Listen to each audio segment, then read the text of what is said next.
Sudah di ACC, kita lanjutkan dialognya pemirsa. Tadi saya ingin menyambung yang sebelum iklan tadi, Mas Gun-Gun. Apakah kemudian disampaikan oleh Ibu Siti ini mengenai kondisi di masyarakat, penolakan terkait RUU Pilkada kemarin, masih relevankah saat ini? Masih sejalan dengan apa yang kita akan kita akan lihat nanti di Pilkada Jakarta? Iya, jadi dinamika isu itu kan pasti up and down ya. Dan sekarang saya pikir orang udah fokus pada proses pilkadanya. Kenapa? Karena itu kan sudah lewat ya. Bahwa ada catatan terkait misalnya dengan kemarin manuver ya, yang kemudian manuver itu cukup merugikan, sebut aja Kim Plus begitu ya. Nah ini tetapi kemudian kan dinamika isu sudah berkembang dan sekarang fokus pada aspek competitiveness di antara 3 pasangan calon.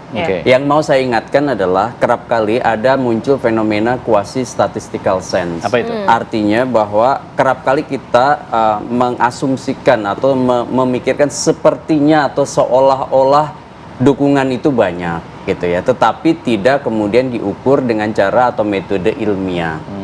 Harusnya kan ada statistical sense, bukan quasi statistical sense. Harusnya indikator-indikator elektabilitas itu misalnya dipantau melalui ya tentu metodologi ilmiah. Ini akurat kok di banyak sekali produk riset ya. Tentu kalau kita menghargai, menghormati salah satu perkembangan politik modern adalah mengukur dinamika yang terjadi terutama di persepsi halayak. Melalui apa? Tentu melalui riset, dan riset itu salah satunya adalah survei.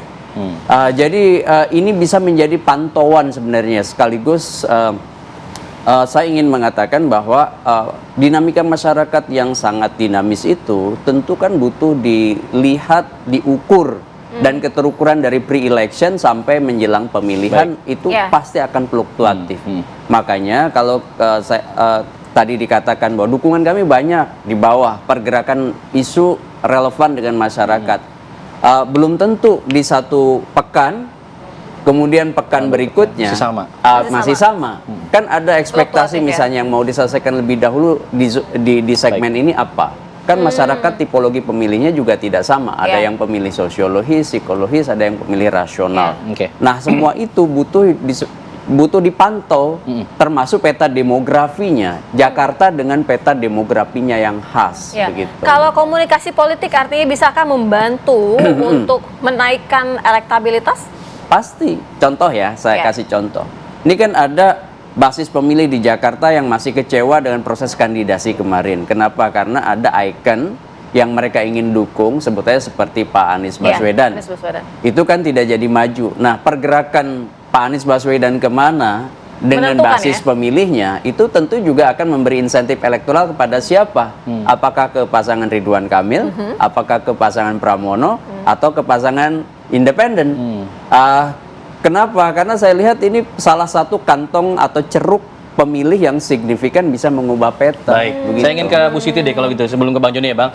Bu Siti tadi katakan ada ceruk pemilih Anies Baswedan yang kemudian masih merasa kecewa gitu, masih belum tertampung lah di sini. Apakah itu juga menjadi salah satu fokus utama Dharma Pengrekun untuk meraih suara-suara itu agar kemudian dukungan terus bertambah, Bu?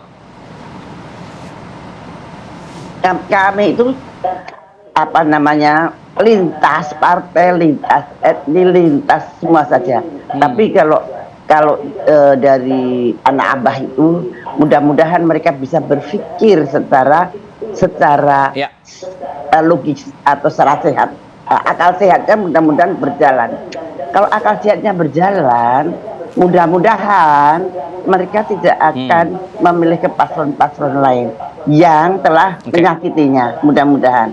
Saya kenal sangat dekat sekali dengan mereka yang di bawah Pak Anies itu, dan mereka tuh cair, tidak menggumpal menjadi satu ini. Jadi mereka bisa cair dan sangat sulit untuk diinikan. Sebetulnya lagi Mbak, metode tadi yang Pak Gun sebutkan, dalam metode research variabel-variabel harus valid. Nah, variabel-variabel sentimennya masyarakat terhadap saat ini itu juga sangat penting, tapi itu tidak dihitung. Misalkan soal Ufu Fafa, jet apa itu namanya, jet pribadi, private jet, itu semua melukai masyarakat banyak, Pak Gugun. Nah itu kayaknya kok sepertinya diabaikan. Dan kebetulan Roy Suryo juga sebetulnya bagian tim sukses kami, tapi cuma tidak bisa apa namanya karena dia sedang sibuk dengan Vipu Vafa dan itunya. Jadi itu suatu variabel-variabel yang tidak bisa diabaikan dalam psikologi massa. Baik Bu Siti. Kita ke Bang Joni. Bang Joni, ini artinya komunikasi politik yang sudah dilakukan kepada Anies Baswedan sudah sangat cair atau ada pertimbangan-pertimbangan juga bagaimana caranya untuk mengambil ceruk suaranya dari Anies Baswedan? Saya pikir Pak Anies itu adalah seorang figur pemimpin yang bukan hanya bisa didekati saja gitu loh, hanya dengan gaya-gaya persuasif, tetapi beliau kan punya ide, punya gagasan tentang Jakarta ini kemarin. Artinya Pak Anies punya gagasan tentang Jakarta, orang-orang kecil itu jangan ditinggalkan. Orang-orang kecil yang memang terpuruk, katakanlah bersengketa dengan negara, persoalan tanah misalnya. Beliau memperjuangkan bagaimana supaya warga itu punya hak kepemilikan terhadap tanah tersebut. Seperti tanah merah misalnya. Tidak bisa tercapai karena ini domain pemerintah pusat, dalam hal ini Pertamina. Beliau langsung membangun infrastruktur di tanah merah. Termasuk juga air pump dimasukkan. Nah, saya yakin ya pemilih-pemilih Pak Anies ini juga banyak juga pemilih rasional. Ketika nanti karena gaya program kami adalah melanjutkan ya apa yang baik yang dilakukan oleh pemimpin terdahulu, termasuk Pak Anies, termasuk misalnya katakanlah soal KJP, tetap kita pertahankan. KJMU semakin kita tingkatkan dengan konsep sekolah gratis di sekolah swasta.